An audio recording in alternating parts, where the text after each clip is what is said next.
Momshies! Another day, another mini vlog na naman tayo!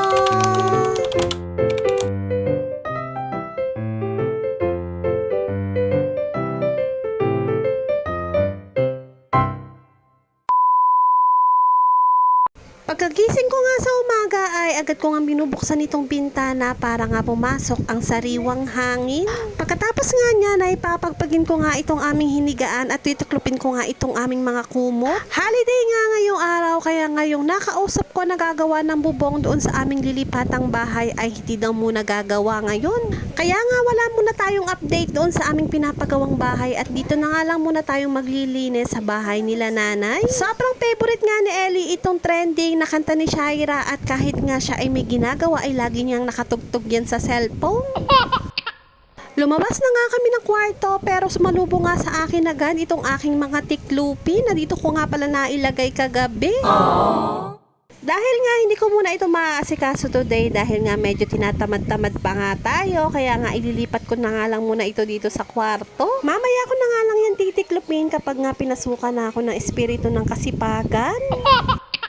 Ako nga yung nakatoka sa paglilinis itong bahay araw-araw dahil nga sila nanay ay busy yan sa pagtitinda ng halo-halo. Yun nga yung negosyo niya at araw-araw nga silang nagtitinda at alam nyo ba sobrang sarap ng halo-halo niyan si nanay kahit nga maaga pa nga lang ay lagi niyang nasa-sold out agad. Wow. Etong ang higaan na to ay hindi ko nga pwedeng alisin dyan dahil nga si tatay ay dyan nga natutulog lagi sa salas. Madali namang linisin itong loob ng bahay at minemaintain ko nga na lagi siyang ganyan. Kaso nga lang itong batang makulit nga na ito ay lagi niyang sinasabog yung kanyang mga laruan dyan sa sahig.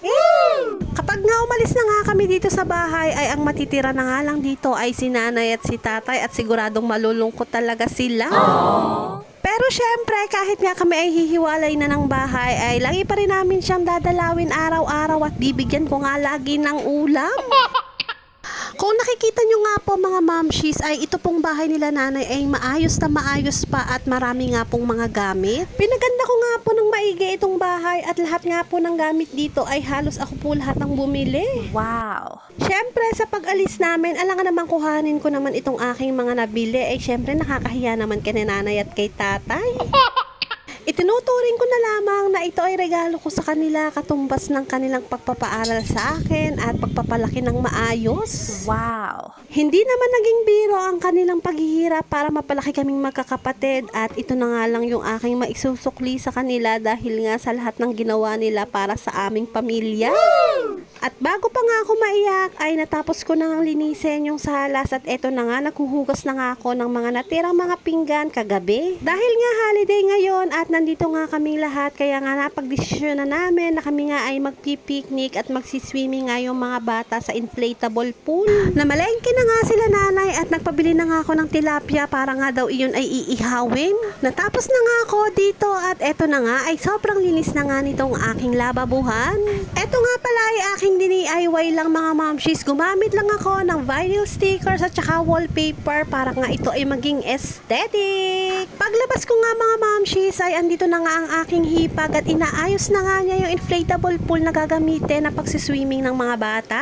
Medyo madumi na nga siya pero konting linis lang yan ay gaganda na ulit yan at pwedeng na nga ulit gamitin. Alam nyo ba mga momshies ay napakatagal na nga nitong inflatable pool na ito sa amin. Nasa 6 years na nga ata at alam ko nga ay wala pa nga si Ellie ay nabili ko na nga ito. At tingnan nyo nga naman hanggang ngayon nga ay napapakinabangan pa nga namin at talaga namang sobrang tibay naman itong aking inflatable pool na nabili dati. Sa mga gusto rin po ng ganito mga momshies ay ilalagay ko nga po yung link sa comment section. Sa Orange app ko lang din po yan nabili mga momshies. Wow! Ay ayan nga sila Ellie ay talaga namang sobrang atat na at super excited na ngang lumangoy. Pagkatapos nga naming pahanginan ay nilagyan na nga namin ng hose para nga unti-unti nga mapuno itong tubig dito at tingnan nyo nga itong mga bata ay akala mo ngayon lang nakapaligo.